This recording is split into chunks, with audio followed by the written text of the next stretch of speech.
Hello and welcome to episode 137 of Retro Encounter RPG Fans Off-Topic, On-Topic Weekly Podcast. I'm Mike Sollosi, and I am your ever-present host for this fine podcast. And I have three fine panelists with me, the same three that you listened to 2 weeks ago when we began discussing Super Mario RPG, and they're all back, and they start with Stephanie Sybydlo. Woo! I didn't have anything ready. I think you also said woo 2 weeks ago, if I'm not mistaken. Woo! Or maybe I'm thinking of a different podcast, because I've edited so many of them, they all run together by now. But joining Steph and I is Alana Hagues. Mario! Good enough. Awesome. I tried. That was not very good. No. It's staying. That's not getting cut out. No second Cool. chances. I love it. I don't care. Peter. I'm also here with Peter Triezenberg. Mario, conosci i reggaetoni instead of princess. Oh, Peter. Okay, I'm gonna retroactively go for the Boshi sound effect. All right, I'll edit that in. We'll see. But anyway, Alana, Steph, and Peter, thank you so much for joining me again on this Mario RPG episode. Did we all get to the end of the game at least? I made good on my word, and I finished the game about 24 hours after we completed the last recording. Oh wow. Yeah, you were a monster. I wasn't too far behind you, but yeah, done. All in the bag. Right on. And Steph, how about you? Did you finish a replay? I didn't. Since I beat it before, I felt less bad. But no, I got to Smithy's area. It just kind of goes on a while, and I was just. No, it definitely does. We'll get to that. But and Peter, you said that you I think it was like right around 10 minutes before we started recording. You saw the credits roll. Yeah, pretty much. So All right. fresh.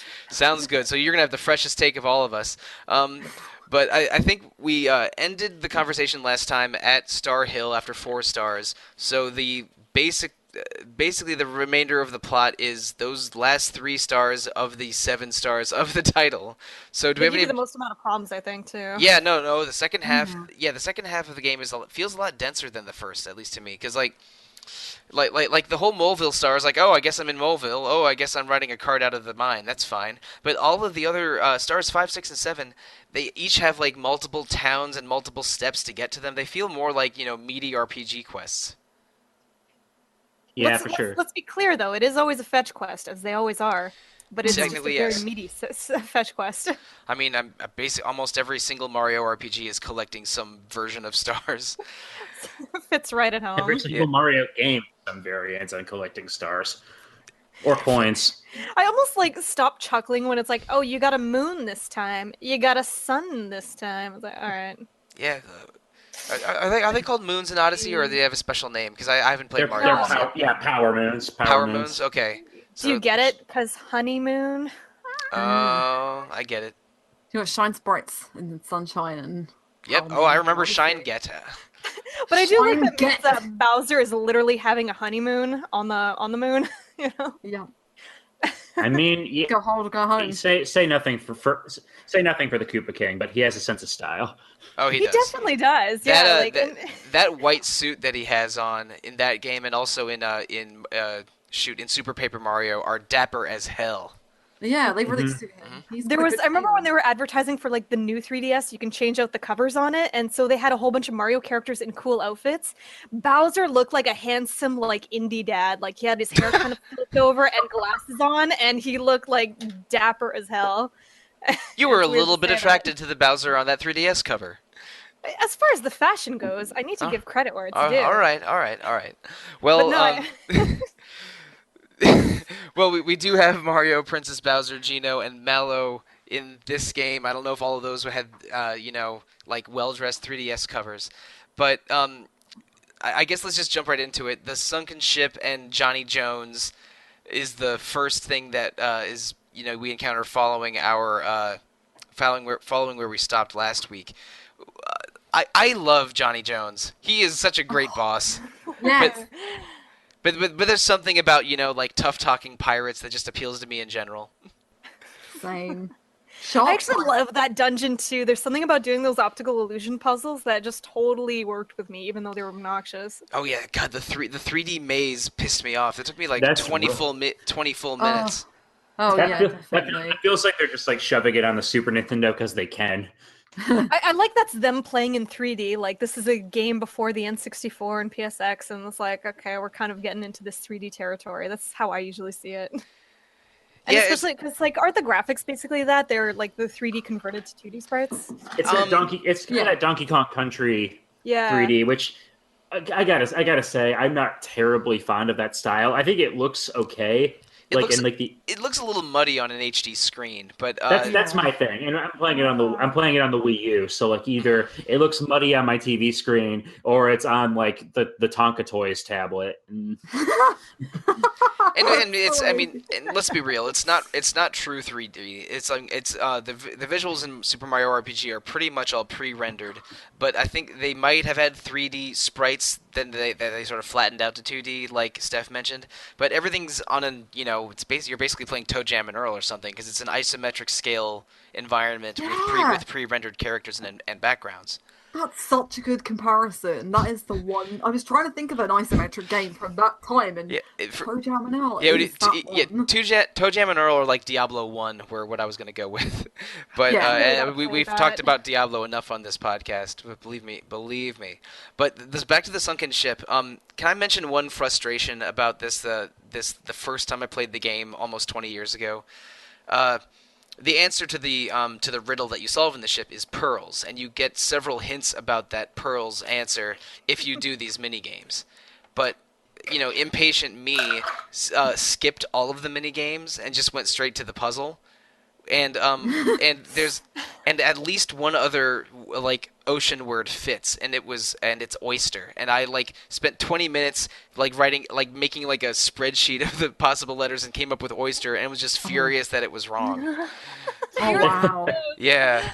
Yeah. And I if mean, I did power through. yeah, I did Yeah. power through it. If I had gotten maybe 2 or 3 of the 6 clues, I probably could have figured out that oyster didn't fit. But I was so mad about it. I called my friend that I had borrowed the game from, and he told me the answer over the phone. But You yeah, know, this oyster was was the first thing that came into my head as well when I got to the door. I was like, "What's in the the sea? words What?" fit, Exactly. and But pearls like, comes from oysters. well, I didn't even notice that the ghosts were guarding doors, so I just blitzed through this dungeon because I was That, like, that, "Oh, that this is a might have lot been what I longer than happened, what I most of did the other too. ones." I don't totally remember like how I skipped all of those doors, but I definitely didn't get any clues and came up with oyster by looking at a chart I had written on loose leaf paper. Nice. But yeah, yeah, the sunken ships, the first long dungeon, really. I mean, Booster's Tower was quite long, but this one is. It feels more traditional. Booster's Tower is definitely got that Mario feel about it, and this definitely feels like the ghost ship dungeon that you would get in the old RPG. And there's a fair quest to get to it as well. You have to go through a cave and underwater and stuff like that, which is pretty cool. But And and, yeah, and the point I think is not that it is that long, because I mean you can probably clear it in about 20 or 25 minutes, even though there's 2 boss fights in it. Is that there really isn't any dungeon in the game previous to the ghost ship, or sorry, the sunken ship, that is even half as long. Like all of the overworld areas you go through, and even the dungeons like Bloom's Temple and Booster's Tower, those are pretty breezy yeah, yeah, RPG dungeons. they're like little vignettes, and then suddenly you have like a full on puzzle dungeon. hmm mm, But I then you love have it. you have a Kraken midway through, and the delightful Johnny Jones at the end, who singles out Mario for a one-on-one fight with your with your teammates cheering you along on the I sideline. love that. It was That's I so like so good. cool. I I used like so many mushrooms. He I doesn't do go like down either, right? Like those. yeah, you'll like stay there at the end of the dungeon. You could go talk to him again, I think, right? Yeah, you can, Yeah. and you can even I think you can go through the whole dungeon again if you really want to, just to have him talk with and reply with an ellipsis or or whatever it is. Nice. Worth it. But yeah. Oh, and I forgot to mention this before the sunken ship. You visit Seaside Town, which has a bunch of suspicious-looking toads in it. Did you guys pick up that there was something messed up about the town beforehand? This is directed at Alana and Peter, who were playing this for the first time. Uh, well, yeah, I definitely knew something was going on because people were talking about Ghost Ship, and then obviously none of the shops were selling you anything, so I knew something was off. I didn't really expect everybody to be in it, basically, and that everybody was locked away in a basement. So, thanks, Mario. That was nice of you. I should have figured it out because they do have Villain Town music playing the whole time, like when people are Yeah. turning to stone in Rose Town, and when the bouncy guys have taken over Mushroom Kingdom. But yeah, like I remember being surprised when they all like Voltroned into a giant spear monster when you return to Seaside Town. Um, but yeah, Yuritovich, like right when he's about to escape, he gets cut off by Johnny Jones, like immediately endearing him as my favorite NPC in the game.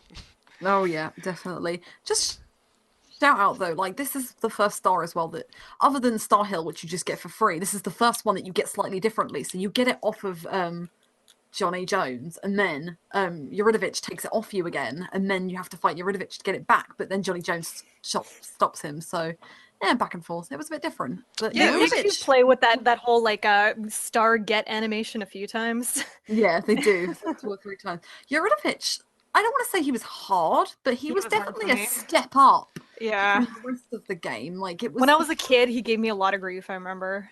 I mean, I was able to handle Yeah. him without dying this time, but his water blast, and I think at least one kind of physical attack he did, could one-shot Princess Mallow for me. So that's a problem. Yeah.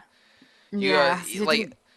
the Oh, sorry. a handful of the boss fights in the second half of the game were, I think, much more challenging than anything in the first half. There's Mm. I don't think the game ever gets brutally difficult, but the game went from having like almost no challenge at all from an RPG standpoint to a couple fairly tough boss fights. And I think that Johnny Jones and Yaritovich are the first two that like could get hairy towards the end. And Yeah. maybe I was under leveled, but it was a close, like Johnny Jones was a close call, and Yuritovich, I had Princess dying almost every turn. Yeah, they do amp it up a little bit. It's almost like two halves of a game. So it's almost like Nintendo did the first half and Square were like, we're here. But at least you get to hear that dope like boss battle theme again for both of them, because I mean that I really like the I really like that that boss bop. Yeah, I have a correction to make. I said that Oh, the Secret of the Forest Mushrooms was like boppable. The whole damn soundtrack is boppable. it really is. Yeah. Yep. It's a really good one, and it's an early soundtrack from our girl. Shimamura. Yeah, Yoko Shimomura. I don't know. I completely blanked on her name for a second. That's shameful. I saw that. I That's was like, shameful. oh no, so am I. Yeah, It's because you refused to say the Kingdom Hearts composer because you didn't want to say that word. I'm editing that out. Um, but It's anyway, good work. It's good work from her for sure. It's funny too. It Yeah. is. It suits so much. Like she's got that, that kind of ability to kind of go kind of cartoony with the, but still be serious and good enough for the Mario world and respectable enough for like the RPG genre or whatever. Yeah, like the boss It's fights. a The good boss fight balance. music. Yeah, the boss fight music It's is so dramatic. cool. Yeah, yeah. Doom, doom, doom, doom, doom, doom, doom, it's doom, it's doom. it's.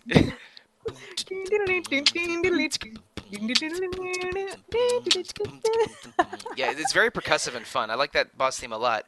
But Yeah. even though that's one standout track, I don't think they reuse music very much at all in this game. Like there's sometimes in It's true. RPGs, because I mean we've all played lengthy RPGs. Sometimes if a track is a commonly used track, it feels really repetitive.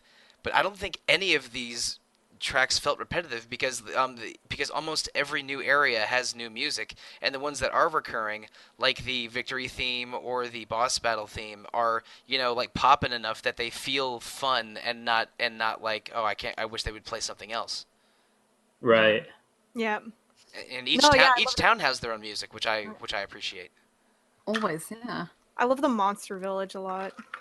Monstro Town's fun, and there's a lot of weird stuff in that town. Like like baby Goombas selling you poison mushrooms, and Yeah. someone whose entire existence is just to count how many times you can super jump. Yeah. But I like that though, because it's kind of fun to, I don't know, get to know the Mario villains better. Yeah, reformed. Yeah, And like this game does especially a lot to humanize the traditional like Mario World rogues gallery. well, and it's nice Yeah, that Bowser actually joins you, right? Because usually even in the Mhm. other Paper Mario games, he's still, pretty peripheral to the whole thing. But this one it's like, yeah, no, I'm fully in. Mm. So I always really like that about that. And to have Peach in there and it's not a sports game, so hey, they're joining the party. Yeah, I think we mentioned this previous episode, but I really like the characterization for both Princess and Bowser in this game. Like, Like the princess rejects her role as damsel in distress, even though she is technically a damsel in distress, at least temporarily It in this starts game. that way, and I think that's a Yeah. good way to start it because it hark back to all other Mario games, and that's the whole point of the opening, the entire opening of the game. And Bowser's big and powerful, but he's also sort of anxious and sensitive and kind of hilarious. I love his Yeah, I love tears. it. Yeah. I love it when the Mario RPGs do that. The crying Bowser animation, the surprised Mario animation. Bowser is a man of hidden depths for sure. I really is. like Princess's wink and peace sign for the victory screen. I think it looks good for Yeah. her. There's a lot of very very cool expressive like character work in this game. Peach is actually really fun when she's embracing weird sides of herself like that. Yeah, when she's kind of accessing her kind of Japanese schoolgirl side, or she's doing peace signs and all that. Or I even liked her in Mario Odyssey where she's like on this kind of business trip after the game, and she's just Okay. kind of going around places with a suitcase and all that, and she looks really cool. Oh, is she like in a power suit, kind of like Pauline in that game? Yeah. So she Cool. just looks like she's doing kind of tourist attire, and she's having fun. God, I hope Pauline comes back. Me too. I- She's the best. So cool to see I her. like she was already the best Mario girl. Sorry, Princess fans, but I love the '94 Game Boy Donkey Kong game. And we really need Daisy a chance to shine, though, man. yeah, Yeah, not since Daisy might even be in Mario fourth place now because Rosalina's is a baller too, Yeah. right? So yeah, we need a proper Daisy game. We do. Daisy's adorable, so I hope I rank her higher. But Yeah. we're getting off track with our Mario Maybe a Mario little bit. waifu debate. Okay, who's the best Okay. Mario waifu? Go. Oh man. Okay, well Pauline's number one, of course. Second place, I don't know. Okay, well, wait, never mind. This is not the podcast that we're in right now. So anyway, yeah, Monstro Town is a cool little section of the game, but the town after it is my favorite town in the game, Nimbus Land, the Cloud City, where people are somehow amenable to the idea that their prince is a giant fat bird, at least I love temporarily. Perfect. I love seeing those birds as well. They're the same birds that are in Yoshi's Dodo or Island. whatever. aren't they? Yeah. Oh, Yeah, cool. Yeah, I I think love so. that song that plays when that bird shows up too. Like there's some good physical comedy in that scene, and the Oh, music, God. that boom, boom, boom. Yeah. I really wasn't sure what was going to come through that door, and then when it was one of those like black crows, I thought, well, this is going places. No, but Better avoid getting maybe an hacked. even better Dodo musical moment is that mini game that you play when Mario is painted gold to impersonate a statue, and That was so good. and there's a musically timed game, basically a rhythm game that you play that's just all done in like goofy tuba and trombone with this fat bird. After I finished that mini game, I like immediately watched it again on YouTube just to see so I could pay attention. Oh, to and I love things that they have the besides like jumping. symbols too for every time he Yeah. hits. That Yeah. it's so good. It's really good, and I really am curious as to how the the animators and the gameplay designers choreographed that with Shimamura, because it's the music and the gameplay fit really really well in that scene. I didn't even remember it from the last time I played it, but I was totally delighted by it this time. We did talk about that last time, that there's a whole bunch of instances where Mario has to fill in the gaps on what's happening and he acts it out. It like minds it out really quickly. And there's like a few times where he just kind of passes out, where like they just don't get it. Like there's so much good physical Oh yeah, comedy in a these lot of Mario RPG pratfalling games. falling in this game. Like when someone's particularly dense, you'll get the simultaneous everyone pratfalling and then that thud noise. Yeah, in this instance, the one I can remember is where they go to Nimbus and they're like, oh, our prince is called Mallow. And then Mallow's like, oh my god, the prince has the same name as me. And Mario's just like, okay. And Mario's like thud. It's like, come on, brother, Yeah. come on, bro. Malo, put two and two together. Like, thankfully, the one idiot or the one non-idiot in town is the sculptor that can help him sneak in. I love that. That's so good. It's a nice play on, like, well, Metal Mario didn't exist at this point, I suppose, because of Super Mario 64 not being out yet. So it was nice to see him gold, not metal, but, it was quite cool. So it goes into the crow stuff where he's, like, pecking the statues in that. I giggled like an idiot when they gave like how they gave like Metal Mario skins for Mario Kart, and Peach got rose gold or whatever. Oh, That was so cute and clever. Oh, I think it's hideous looking, but A little It bit, is- but it's a very girly kind of like in right now kind of jewelry color. okay. Another like reason how- why Pauline is definitely the best Mario waifu, because like Should have- she ain't no rose gold. Um, but back to Super Mario RPG, Nimbus Land, Valentina and Dodo. I'm not sure how Valentina and Dodo are in Nimbus Land, and or why Valentina seems to be in a position of power, but she, there they are, and I guess she's a trophy wife to everyone in the palace or something. Because Valentina, oh boy, I think you that's want to why talk I about didn't really. some waifu territory? I think it's fine because I mean she's basically a cartoon villain, like literally and not. you Oh know, yeah. like she's just ridiculous through and through. But I think that's why I never caught on the like enemies or weapons because some of them don't really fit that mold. Like she Yeah, I doesn't. don't. I don't Sollosi think she's doesn't. one of Smithy's people, and I'm also not sure if Punchinello is either from Moleville. No. But Ah. I think she's just trying to usurp power in Nimbus Land. I don't know who she is or where she came from or why she's there or how she got in with the king and queen and managed to lock them in their room. And what kind of plot is this? I'm gonna get in with everybody in the castle, lock the king and queen in their room, make Dodo the prince somehow, this big fat bird that doesn't look like anything, and then I'll be queen. It's like this is not a well thought out plan. Well, like to be fair, like the people there are cloud people. You can't, what clout are they gonna have? They're Everyone gonna just except for dissolve into Garo, you. everybody except for Garo and then Mallow's mom, the queen, are spectacularly naive. Like, oh my god. So I don't think the political landscape of the Mario universe is particularly robust. It's not. No. So I mean, the most effective ruler that they have is probably that Bean Prince that has the shiny forehead. Yeah. oh yeah, Oh easily. God, yeah. The more you ask He can about the get stuff Mario down. universe, the less it makes sense. So you just kind of gotta be like, oh, okay, You she remember? took You remember over. what? Do you guys remember when there was a subplot in Superstar Saga about the exchange rate between the Mushroom Kingdom and the Bean Kingdom? God, I don't. Pepperidge Farm remembers. Oh wow. I should play that 3DS remake. I think because Superstar Saga is an excellent game, but Was it out? no, I thought the Superstar Saga one is out, but the Bowser's Inside Yeah. Story one is Yeah, the is the upcoming. remake came out last year, like Yeah. October, I think. Oh my god! Oh no! There's too many video game stuff, and you were probably you had visions of Xenoblade 2 dancing around your head in that time. Basically, that's obviously what happened, and that's the only game title I ever said in that 2 months. Mm. Yeah, that's like me and Monster Hunter in January and Yeah. February.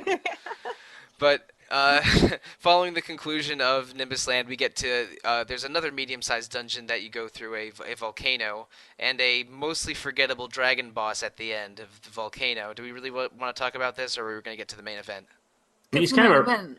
he's kind of a reference to Bahamut, but Oh yeah. Oh yeah, he is. Although there is a monster later on that's called Bahamut anyway. So I believe one of the enemies in Smithy's dungeon summons a dragon called Bahamut, or at least Right. at the gate.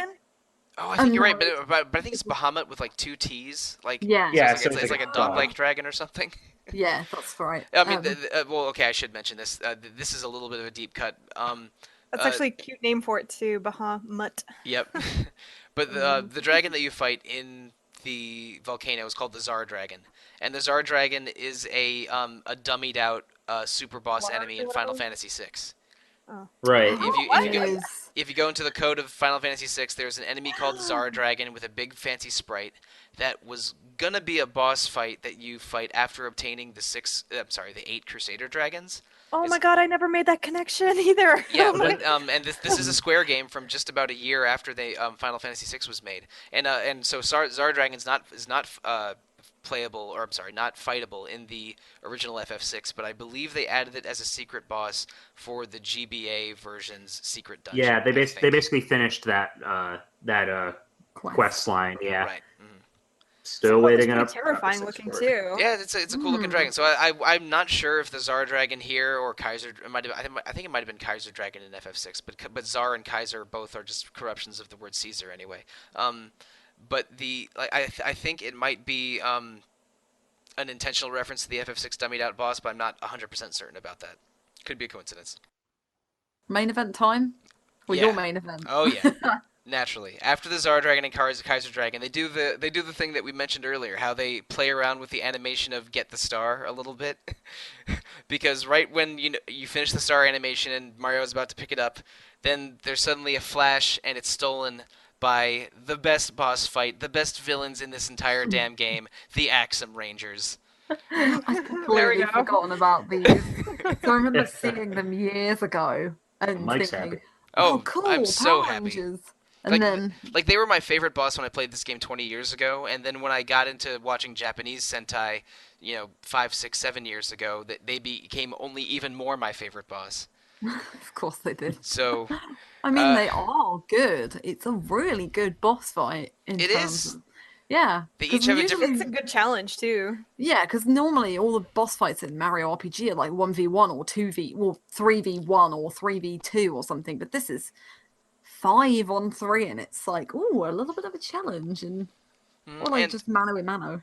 one thing I like about RPGs in general, whether it's a boss fight or a main character, is I like when a character's personality is expressed in their move set a little bit, like where a character's battle actions add to the character, and I think that Mario RPG does that very well. I think Chrono Trigger is probably the best at it. But this is a really great boss fight because each of the 5 Action Rangers has different moves and different weak points and different styles, and I think that sort of contributes to what you think of of each of the five. Um, and plus, it's sort of amusing. Every time one of them falls, they complain to the Red Ranger, which Yeah, is yeah. another bit of weird Japanese duo humor, I guess. But it's a really entertaining boss fight. It's one of the few where I really like putting in Mallow and Gino into it because because the elemental weaknesses of the Rangers, you can kill like 3 of them in one turn if you're a little creative with your flower points, even if you were under leveled like I was. Yeah, it wasn't too bad, but it's just nice to. I don't know. There was just something really charming about it, and I like the fact that it's got its like 2 phases essentially. So you kill all of them one by one: pink, black, green, yellow, red. Is that the Yep. idea? Which is Yeah, and then which is not a color combination that's ever happened in Power Rangers or Super no, Sentai. um, and then Nerd. Red Ranger's like, nope, I'm just calling him Hey, Red look, Ranger, I'm just whatever. saying all of them have a Blue Ranger except for the Axum Rangers, and that is some BS, all right? That was definitely missing from the equation, yeah. But but I did like what they did with their Black Ranger though, and I Mm. like the shades they put on him and everything. Yeah, and it's cool. It's like he's the stylish one that does dash moves and attacks twice per turn. The Green Ranger is a nerd that deals a lot of magic damage, but he's weak against physical attacks. The fat yellow one can be jumped on, but is otherwise like basically a bit of a load to deal with. And Red is the toughest, strongest one. They have personality as a boss fight, and it's my favorite boss fight in the game. I really like the Axum Rangers. They're fun. It's Mhm. actually really cheesy when games do that, but I absolutely love it because yeah, that like they actually do sort of like stereotype by their appearances sometimes. And I Yeah. actually think it's kind of almost a little bit of fun with respect to that. But girls being girls will always have the least amount of HP, but the most Yeah, amount of it's a MP. little unfair that all Pink does is like kiss and heal and die fast. Yeah. It's like come on. And then complain about her makeup running. Yeah. Yeah. She's okay. She's not exactly the most feminist Pink Ranger I've ever seen, but But it's a cool dynamic for what it is. it is. Yeah. Uh, Bowser's Castle isn't very long, but what did you guys think of the 6 doors at the end? Because I think they were much more interesting than most of the other dungeons in the game. Because like you get sort of platforming challenges with real stakes and weird logic and math puzzles with surprising stakes. Like, what did you guys think of the 6 doors? The one with the lava was really upsetting. I was Oh, like, yeah. it's like this tiny little flash. You can see where the path is. Hmm. Yeah. It's like, I liked the bomb rolling one. Like, I thought that was kind of fun. Like, at least the challenge was like, okay, it's really clear. Don't run into the bombs. But Yeah. but your controls are reversed because you're rolling backwards on a bomb, and there's a bunch of Right. treasure chests that are at least tempting. Yeah. So I thought that was an interesting challenge. Yeah, I don't know. It was an interesting final, like, little area to explore. Yeah, I like that corridor, I think. The battle corridors are boring because they're just Yeah. like progressively Yeah. stronger enemies, and like I did it anyway. At least the rewards are good for those. Yeah, exactly. Mhm. So I did both of those. The platforming ones, and I think this is something that I've got an issue with in RPGs in general. Like Mario's a platforming game, but because it's isometric, Super Mario RPG is isometric, I do not think the platforming is very good in this. Sometimes it's really awkward because you Yeah. naturally like you go forward, but forward in Mario RPG is not like forward on screen. It's like or forward as opposed to Mario's viewpoint. It's forward and your viewpoint. and That because four direction kind of makes it awkward. yeah, and definitely. the isometric like there isn't full 360 movement, and the isometric perspective means that your horizontal jumps and vertical jumps will appear to go different distances. Yeah. So it's tricky to perfectly judge those jumps. The hardest jumping puzzle I thought was one that I spent about 30 minutes trying to clear it, but I did get it. There's an optional puzzle when you go up the cliff on the with the winged Koopa Troopas Yes, I on the way did to that. Yeah, that one. on the way to I did. Monstro Town. If you can do it under 13 seconds, they give you a prize, and if you do it in under 12 seconds, they give you an accessory that's one of the best in the game.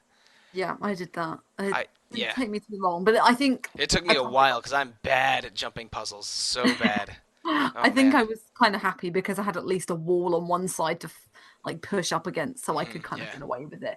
But I think the one jumping bit, as well as the bits in the end of Bowser's Castle, and say I do like the six doors because it does turn things up a little bit and makes it feel a bit more like a Mario game. But there was the bit where you're going up to Nimbus Town and you were jumping off the beanstalks, and you cannot tell what angle No. they're at all. Yeah. You have to go by the shadows and then remember. It's ridiculous. But Oh, I do love the music I there, fell though. I fell all the way Yeah. to the bottom a couple times, but fortunately me that's not a too. very long segment. Yeah. Yeah, it's not. But no, I like these. Yeah, the battle segments are boring. I like the riddles as well. The platforming, one's okay, one's not. So, but yeah, you get nice rewards. You get some of the best weapons in the game, bar Mario's and Peach Toadstools, I believe. Yep. Oh, did anybody else go for the lazy shell? Oh yeah. Yeah, You gotta get that lazy shell. Yeah. gotta I get love lazy the shell. sound that the lazy shell That makes when you sound, kick. yeah. So satisfying. There's a few of them. real, Like, I love the yeah. sound effects in that game in general. Like, they just Yeah. sound awesome. Yeah, I mean, I think we might have mentioned this last episode a little bit, but the sound design is really good. A lot of it's just appropriated Mario sounds from Mario World or Yoshi's Island, and they're satisfying. Like the like the shell kicking clunk noise and the noises for getting coins or stars are very very memorable and cool. But even things just like the bang boom crash kind of noises in this game are really satisfying. Like kicking the lazy shell is such a satisfying clunk. Gloom, gloom. Yeah, and especially because there is that kind of like added button press for it. You just kind of want to pursue that button press sound effect. You want to see that blue splash? That means you did either a good hit or a perfect hit. The sticky gloves and all that. I like doing the boom, Oh, yeah. boom. I mean, you absolutely have to bring up the Womp Glove, where Bowser just chucks Mario into enemies, Oh god. I love that one. and you get that delightful surprise Mario sprite from that as well. Of course he would. I mean, Mario's just been chucked into a Lucky 2 or something. I think that's what I love about the Mario series, and definitely with Mario RPGs. It looks like they had a lot of fun with playing the ideas. Like every place you visit feels like it was a labor of love. Yeah, they like to play around with the formula and like just make little in jokes. That's why the Bowser Mario team up is always so entertaining. And they deliberately can get a little funny and a little weird. So, which is why I mean, I think We we kissed each other. I mean, Oh yeah. of course it got weird. I mean, yeah. Depending on how quickly you find those wedding items in the chapel, I think you could have Bowser and Booster kiss. You could have Peach just kiss Mario. You can have Peach miss Mario, and then Mario get kissed by Bowser on one side and Booster on another.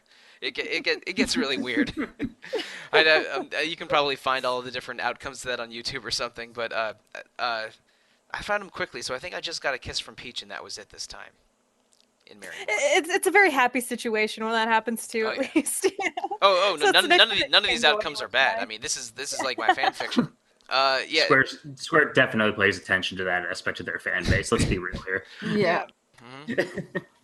But back to Bowser's Castle. You had a sort of an unusual samurai moment from the final boss of it.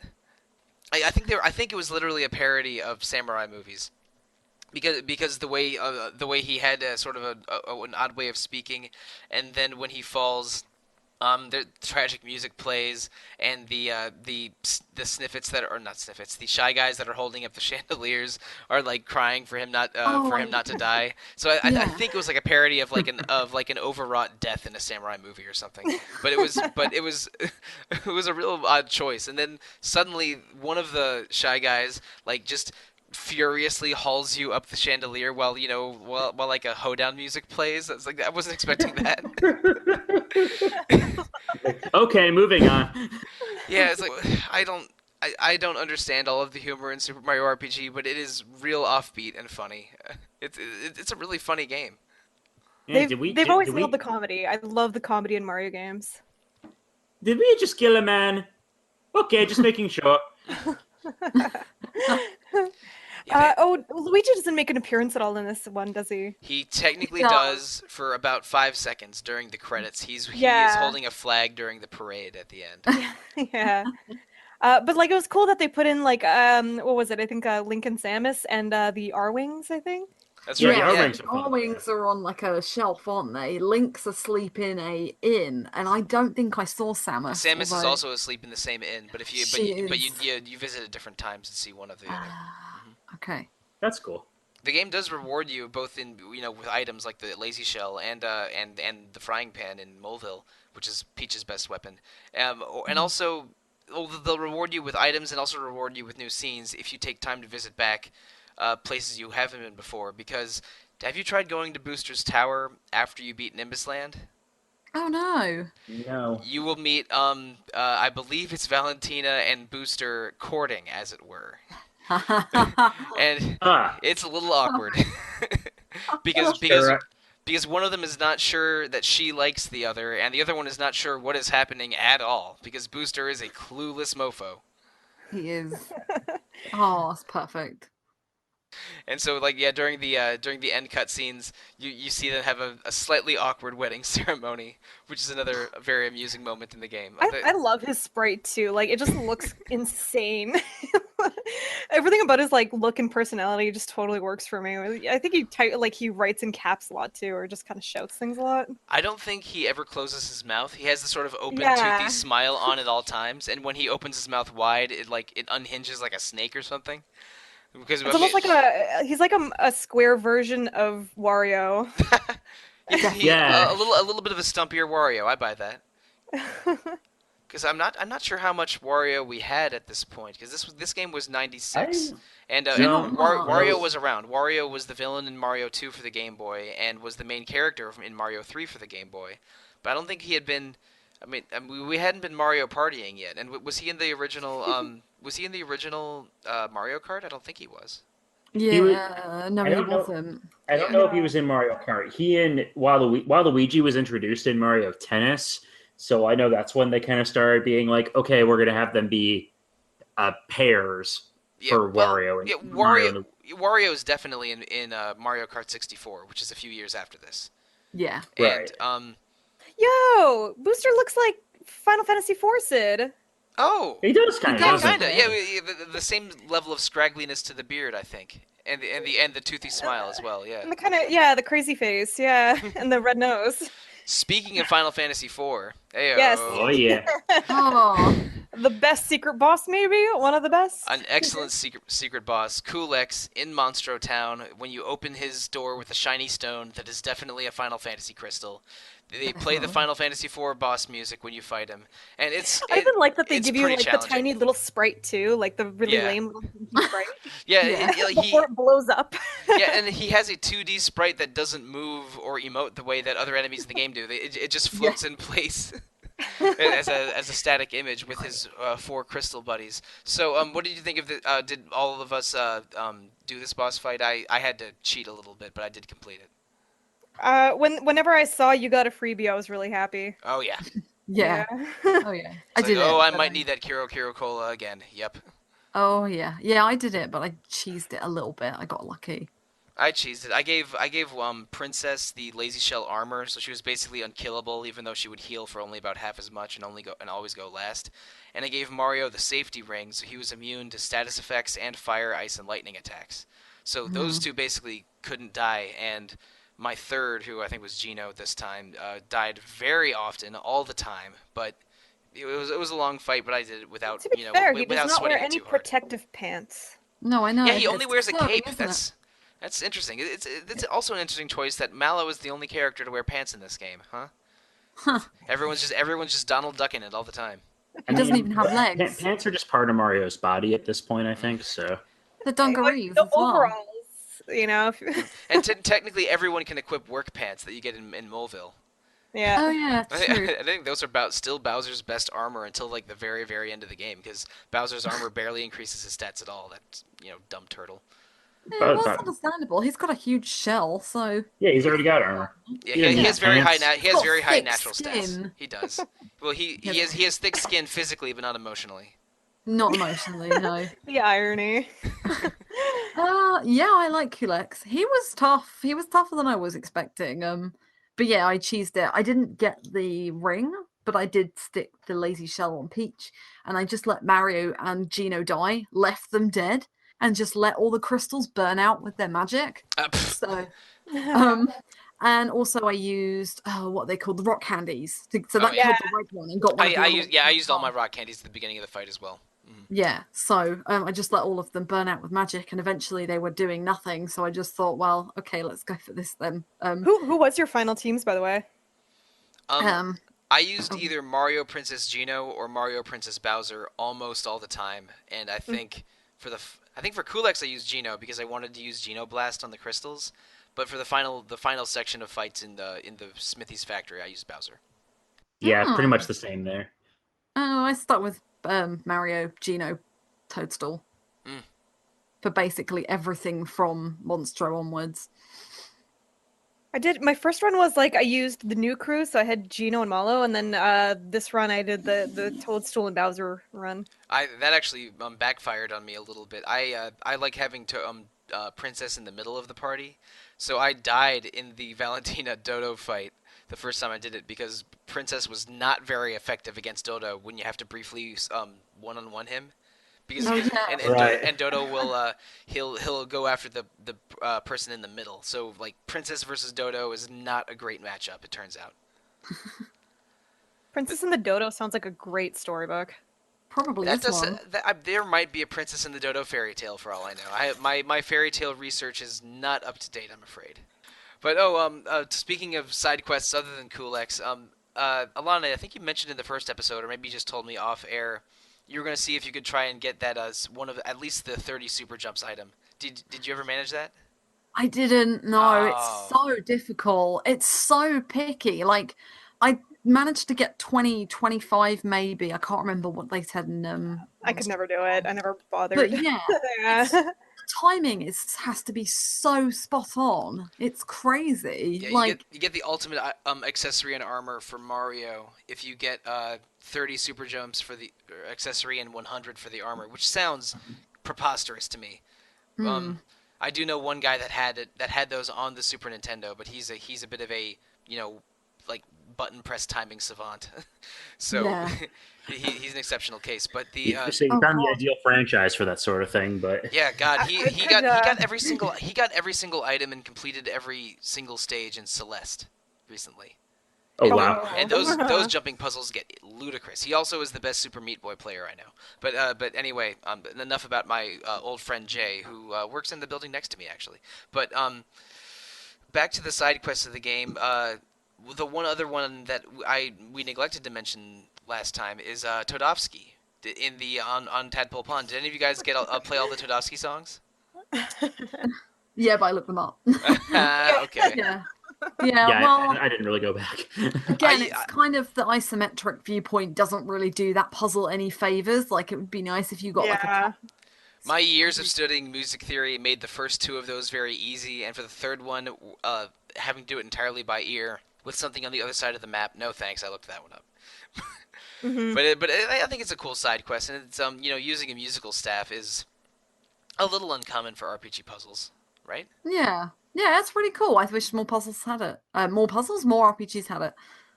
More RPGs had that puzzle RPG. Maybe neither of us is good at words today, Lana. Nah, see, I was doing okay until that. It's because I was looking up a pun for another side quest in this game. So what pun are you referring to? So there's a side quest in Monstro Town where if you stay at the inn, you get the 3 musty fears. That's right. So you get a Boo, a Dry Bones, and a Greeper, which is a Mario RPG exclusive enemy, and they hide 3 flags across the Mushroom Kingdom. It's quite an easy side quest, so you just go and grab them, dig them out. One's in Yoast Island, which we didn't talk about last episode. We mentioned This just tells Bochi. you though how much is this, like you said though, this is just a dense game. There is so much to do in every single part of it. For a 15 to 20 hour RPG, there is enough to do. Like, it's Yeah, perfect. yeah, it's Yeah. a short-ish RPG, but they're always introducing new things. The world feels dense, and you're rewarded for revisiting places a lot of the time. And I think there's that's why a lot of people hold this game fondly. Like even Yeah. now, it's still Well, like yeah. the one Mario RPG that some people will stick to. Well, I mean, the only other RPG that really comes close to it in terms of like length and like fitting everything in and just feeling so dense is Chrono Trigger. Like, Chrono Trigger is about the same length, a bit longer, but like there's loads to do. Mhm. Yeah, But it's I not think too long. Yeah, I mean, I was not like this when I was younger, but I really value my time more and more playing video games nowadays. So when a game feels like a full experience and it's under 20 hours, I applaud it every time. When I was younger, I would think, man, this RPG is 60 hours. Oh man, that's awesome. This one's 80 hours, even better. I do not feel that way nowadays, not Yeah, at all. right. No, But, definitely Didn't you not. play yeah. Persona 5 like 3 times in a row? Twice. Twice. I played it twice, but I turn into a monster when it comes to Persona and Dragon Quest. Okay, there are some games that are worth it, and a lot of Yes. games that are just padding for the time. And I Yeah. feel like you have to strike a bit of a balance. Like, remember, I think we mentioned this on the other Mario RPG episode, but remember when Dream Team was 40 hours? Mario RPG That's does not long. carry Yeah, that itself one- for that long. Yeah, I didn't get to the end of Dream Team, but that game did feel like it was dragging at the point where I stopped, which I guess was around the middle somewhere. But this game feels, brisk and dense, and it's not wasting your time, and it's also funny and entertaining consistently. Yeah. So I have a question for you, because all of us have played, at least, maybe not all of them, but many of the sort of grand canon of, let's say, Square RPGs in the 90s and early 2000s before the merger. How do we think Super Mario RPG stacks up against those? Pre-merger Square, their sort of RPG golden age. Like, hangs with the best of them, or above average, or maybe just average or below average? God. Dude, like, It's really, a the best brutal question. output. It's a brutal That's question, so I'll go first. I think that Super Mario RPG is excellent and is part of that Square golden age from 95 to 2000 or whatever, however you want to slice it exactly. But maybe not one of the very, very best. I would put a couple Final Fantasy games ahead of it. I'd put Chrono Trigger ahead of it. I don't know if it's in my top 5 Square RPGs. Maybe it would sneak in at number 5. But I think I it's can't look at games like that though. yeah. 'Cause then, Well, there's always gonna be I something better. compulsively rank and sort things. I'm a monster, okay? Chrono Trigger is like the best game of all time. It's So like I mean, I okay, just like, don't okay, even it's not the bother. best game of all time, but it's not as good as the best game of all time, which is a useless statement. But I think that Super Mario RPG is excellent. I don't know if it's one of the best Square games, but I think it at least hangs. For what it does, mixing Mario and what SquareSoft did best, I think it's pretty damn top tier for me. Cool.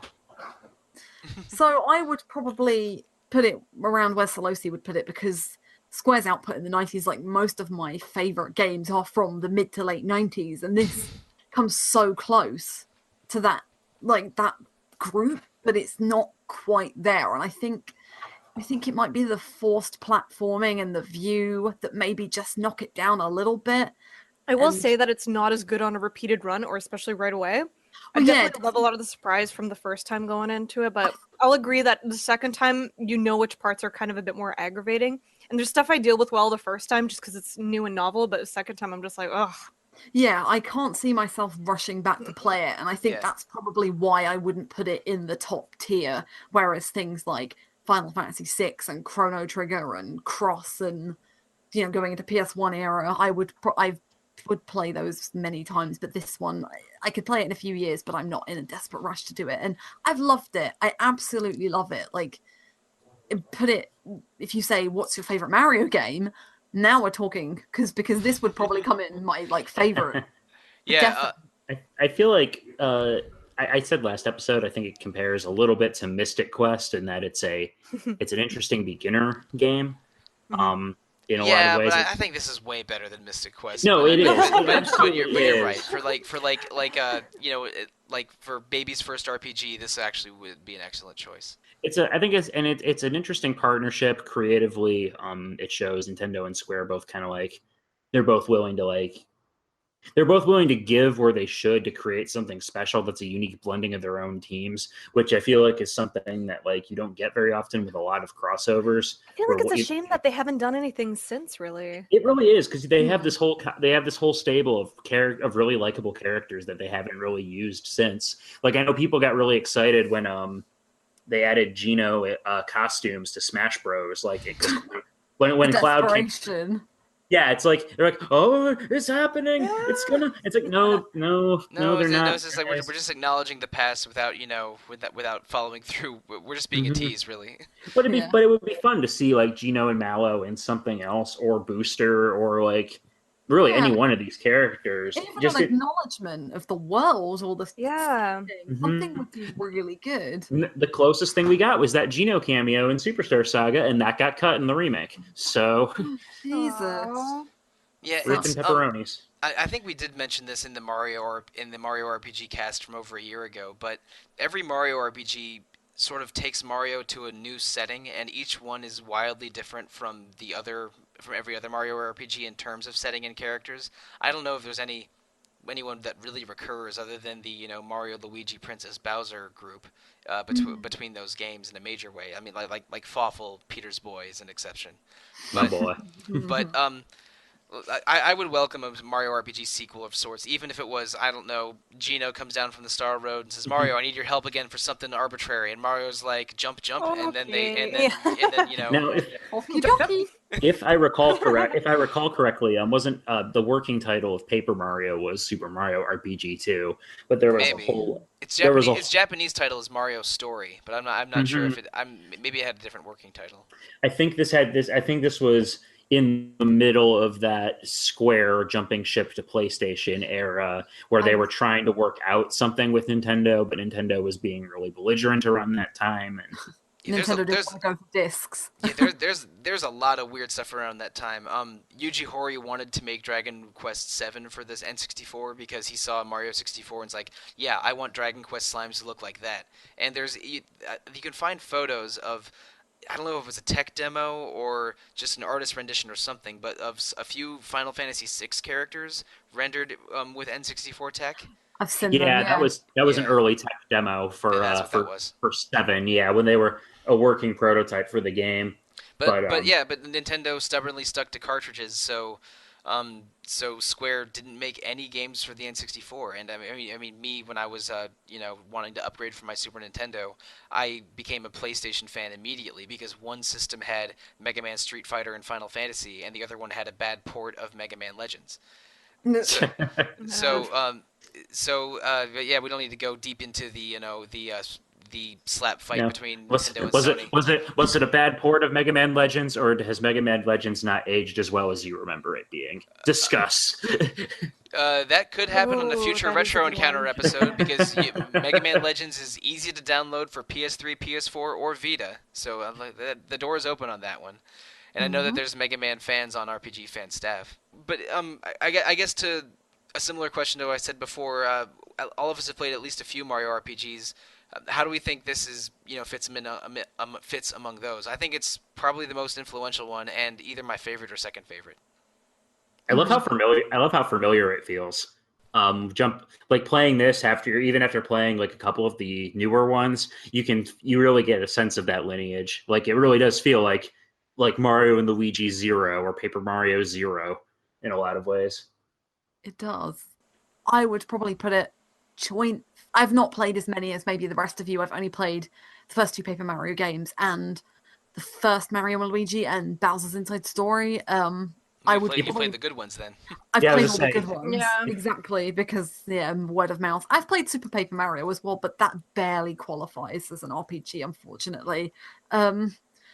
It's probably top. I mean, maybe second to Paper Mario: The Thousand Year Door, which is that's the other one that's contending for spot number 1 for me too. I love that game. Yeah, and then that one is like a full-length 40-hour RPG, but it nails everything in the same way that this one does as well. So they're kind of comparable. I can see where it really kickstarted the kind of Mario RPG frenzy. It is a shame that it kind of dropped off in more recent years with some of the like Paper Mario games, and they just seem to have lost their little bit of magic. So I Yeah. hope they do something, but yeah, People it's are definitely eager top about this tier. series, but so yeah, it is a bit of a shame that it's just kind of If they stale drop right if now. they drop another one on Switch, I think that could be a really interesting thing to see. Like Yeah. I believe in Nintendo's ability to make a cool, fun, fresh feeling Mario game because Super Mario Odyssey was that exactly. Oh And yeah. and if they take, I don't know, some of the imagination and charm and wit that that game had and put it into a Mario RPG that's maybe a different team from these, Paper Mario, Mario and Luigi people that we've been encountering for the past decade or so, I think it could be special. Nintendo has it in them. Square might have it in them because I haven't been, as angrily anti-Square in recent years than I was, say, even 5 years ago. But yeah, I think that there still could be a Mario RPG in the future that matches Thousand Year Door and Seven Stars, but it had been a fair amount of distance between this playthrough and the last time I played. I think at least 10 years, so my eyes weren't totally fresh going into it. But I mean, I was just grinning the entire time. This game is so silly and fun and dense, and then got surprisingly challenging when I, died against the Dodo one-on-one fight in Nimbus Land. Right. My only I, deaths the whole game were that, and I think twice against Kulex before I shifted my armor around a little bit. yeah, I think for me it's an easy number 2 if I was going to rank the Mario RPGs. I think we all rank the same. I think we're all like, Yeah, it's a great silver place thing, I man. I really love Superstar Saga. I've made no bones about that. And Really? but I really do feel like this one is like a proof of concept, and then they would really refine that with the first Paper Mario and the first Mario and Luigi game. Mm. But I think this game has so much soul and wit and charm, and it's a wonderful title. From a mechanical standpoint, what Alana's been talking about with the platforming in Mario and in Superstar Saga feels so much better. Doesn't it? Even in Paper Mario, the jumping feels better. Like even the timing of the attacks is just well, the timing's not too bad in the SNES game, but there's just something I more feel They that's do Nintendo on playing to their point. advantage. They Yeah. do a better job of indicating like this is the timing window Yeah. in the newer Yeah. games. Yeah. So Oh, and so it looks like Square played to their strength when they made an RPG, but it definitely feels like Nintendo plays more into their strengths when they kind of took it over after that. Yeah, I think so. Yeah. I basically agree. Oh, but no, shoot! Before we close up, we should probably talk about the last section of the game. How about that smithy? Oh yeah. I I love actually Evil love Santa Claus. Yeah. Hammer I and actually love Santa. Smithy as a villain. I think he's really cool looking and His different. music is awesome. His music, the Yeah. boss is awesome. I love the whole setup, but the build up to it, I don't love that dungeon. I do not love that final It's a dungeon. very black and gray, boring dungeon. Yeah, with I kind of like the platforming. look it was going for, and I think it's about as like serious and like kind of dark and epic as a Mario RPG can really deliver. Yeah. And I Yeah, do like I kind his of get what you're saying though. I did yeah, like the run of boss fights before Smithy. You fight a clerk and then what is it? yeah, A clerk, then a supervisor, then a director, then a CEO or something. I forget what they're exactly called. But like roughly. just poking fun at corporate hierarchy.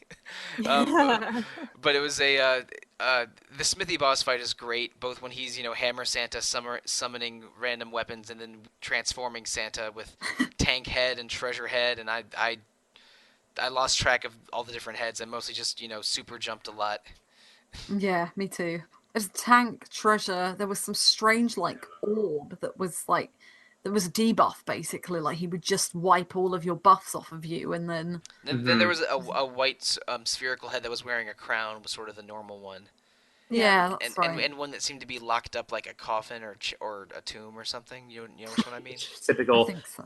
Final I Fantasy didn't boss. always understand the visual direction of the game, but for the most part, I thought it was really good. Yeah, I it's a cool final boss though. I like it. It fulfills its needs, and I was kind of if disappointed you don't fight a giant sword. That he actually had a human form. Well, I was I like, mean, oh. you do fight the giant sword, but then Yeah, his mouth becomes a portal to another dimension or something. he is the as portal, isn't he? as Yeah. it would. Yeah. But no, for like Mario's first foray into RPGs, I thought they got one of the best to do it, and it turned out Mhm. really, really good. Yeah, I love this game. It's One of my favorite RPGs of this era. I think it hangs with the best Square RPGs from their golden age, even though it's maybe not one of the best. But it was a total delight going back to this one. That's Square in their golden era is that they had their best and their best. Yeah, God, like Definitely. even the second tier of Square RPGs from like '94 to 2000 or whatever is just way better than ever any other group's first tier. It's Oh my crazy. god, Final Fantasy 7, 8, 9, and Xenogears and Chrono Cross. Like, are you kidding me? And 10 was Yeah. 10 wasn't that far. Like 97 Yeah, to 10 was 97 to right up. 01 is 5 years of going from FF7 to FF10 with Xenogears, Chrono Cross. Oh shoot, Legend of Mana. Okay, To go from like maybe Final they aren't all Fantasy winners. 6 to three Yeah. disc Final Fantasy 7, like Yeah.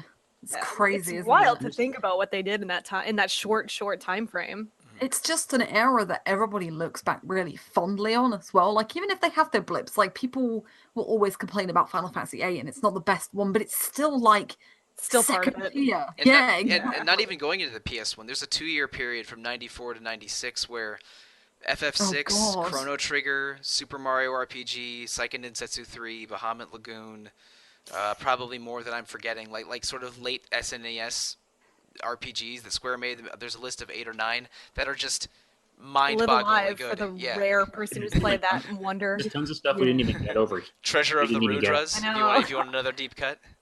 But thank you so much again for joining me to yap about Mario RPG for an hour, guys. And thank you, listeners, for listening to us do so.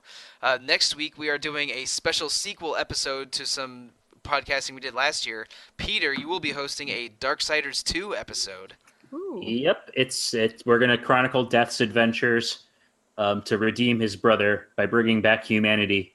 More or less loot than God of War 2018. A lot more. Oh boy. Lot more. Oh boy, I thought there was too much in God of War. Darksiders 2 has a Diablo loot system. Like, you'll kill something and 3 pairs of pants will pop out. Oh my god. Yeah, What kind of gargoyle monster needs 3 pairs of pants? apparently death, because you get 1 pair of pants and then another pair of pants drops that has slightly better stats. So now you got to change your pants. Wow, Death needs a walk-in closet or something. And basically, that's basically what your inventory is by the end of the game. But I digress. Darksiders 2, everybody. It's a game. Yep, and following that, I don't think we've announced it on the podcast yet. The official Retro Encounter game for June, with 2 episodes being recorded for that month, is Mass Effect. And you might be saying, Sollosi, what are you talking about? Mass Effect isn't a retro game. Retro is right in the podcast title. Mass Effect was 11 years ago. Jesus. That Time- seems time- wrong. Time to move on, guys. I do remember the whole, like, it's the 10th anniversary of Mass Effect in 2017, and then we got Andromeda. So, Oh boy, the less we talk about Andromeda, the better. But that is going to be 2 episodes in June about the first Mass Effect alone. The whole trilogy was a big phenomenon for those 4 or 5 years that spanned that main trilogy. I was very, very much into the series from the moment I touched it. I think Mass Effect 2 is my favorite, and Peter, I think you mentioned to me in some other podcast that Mass Effect 1 is your favorite. But there's no wrong answer. There's that whole trilogy has cool stuff in it and a pretty amazing world that BioWare built. And it's also the first BioWare game we've covered specifically on the podcast. So please look forward to 2 Mass Effect episodes in June. It's nice to get some WRPG stuff in here because it's really easy to do a lot of the J stuff. Oh Did yeah, we not do Knights of the Old Republic? we did not know. This is the Huh. first. This is the first all BioWare episode that we've done. I'm sure that in maybe more topic spanning episodes, Knights of the Old Republic came up, but and it did in the adaptations episode we did a month ago or a couple months ago. Apparently I convinced myself that we covered a BioWare game at some point before this, and We now have I'm not, like, no. what? they're always fighting, aren't they? Because it's always KOTOR and Jade Empire that are there. And Yeah, we've yeah. had internal polls with KOTOR and Jade Empire, and oh shoot, maybe one of the old Baldur games, I think. But this is the first time that it exited the poll intact. So Mass Effect next month.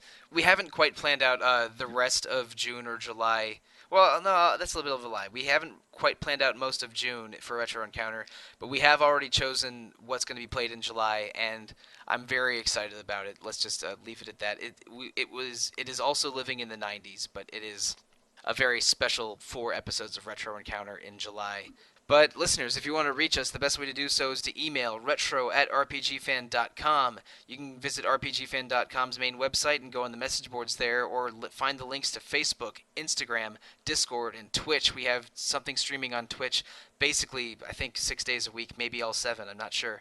And also, if you want to help the podcast a little bit, reviewing us on iTunes or Google Play or wherever helps expose us to more listeners, and you know how much we love exposing ourselves. Heyo, that might be it. Ah. Wah, wah, wah, That went over like a lead balloon. So, starting with you, Steph, where can listeners find you? I'm usually the one responding to you on social media, so drop a line there, or you can actually talk to me on Twitter at dice DICE SMS. Yeah. All right, Peter, your turn. I'm at I Have Fury on Twitter. You can also reach me, Peter T, at rpgfan.com. And Alana. You can find me on Twitter at Alana Hagues. On Discord, I'm Diving Falcons, so hit me up. Right on. And I am at The Real Monsoon on Twitter most of the time. I am Monsoon Mike on Discord. I am Monsoon on the forums that I don't really use anymore. And if there's an RPG fan thing with someone named Mike, then then I'm 50% of the time. Or if it's Monsoon, it's 100% of the time. I'm so glad I found out why you were called Monsoon the other day. Oh yeah. There was Real Monsoon. there was a hashtag explain your handle on Twitter a little while ago, and I did explain why my nickname is Monsoon. It's perfect. Well, I'm glad you enjoyed, and then listeners, I hope you enjoyed this episode. Thank you. Good night, and good luck. Oh, Mario!